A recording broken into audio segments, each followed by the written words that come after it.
should also Very be important. demanding of people who have power over money or access or politics or decision making, investment decisions. I think this more demanding culture will make your entire polities, the system, more responsive to the needs of the population. And I hope that we can drive it in this direction. I see good signals.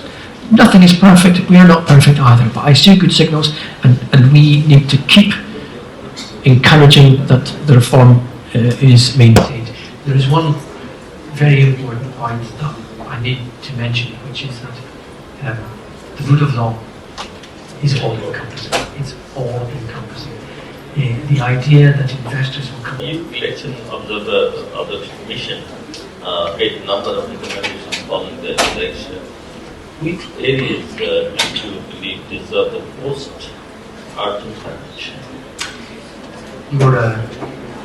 Your elections were well run. Nevertheless, there were, I think, if I'm not forgetting, I think 19 recommendations were made by the Election Observation Mission of the EU. And other recommendations were made by other observation bodies, and that's good, that's healthy.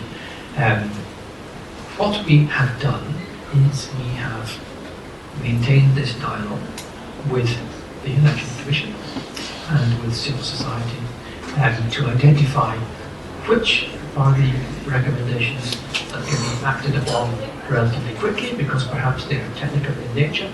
For example, it's about transparency of counting and tabulation of results. There is no reason whatsoever why that cannot be done very quickly.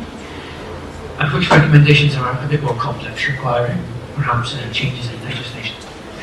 So this is a process that's ongoing. The momentum for this comes from the Bangladeshi side.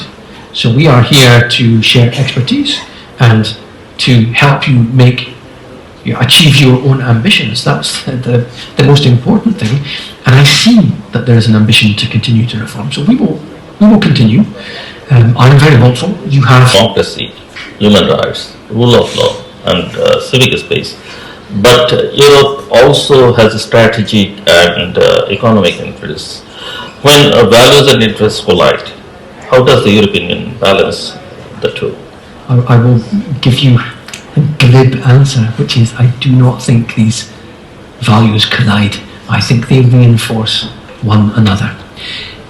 Yes, commercial economic interest is a defining pillar of the relationship, but at no point can you expect the EU to do anything other than to continue to promote what is in its DNA: rule of law, fundamental rights, human rights, promotion of those. And when you look at the issue of, let's say, the everything but arms deal, which has been so incredibly beneficial for not only for everything but arms and its continuity, for GSP Plus, for certain sectors of your economy, and for any potential future free trade agreement.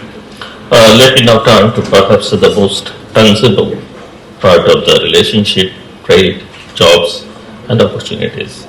Bangladesh has benefited enormously from preferential access to the European market. With LDC graduation approaching, how prepared do you think Bangladesh is for the next stage?